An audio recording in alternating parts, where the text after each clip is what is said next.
To create calendar, select File, go to New, and here, as you can see, there are some templates that you can use. You can search for calendar template, just type calendar in search box, press enter, and there are plenty of calendars you can choose from.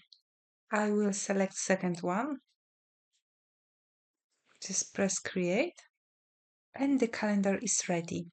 Each month is on a separate worksheet. So when you click February, you've got February, March, April, and so on.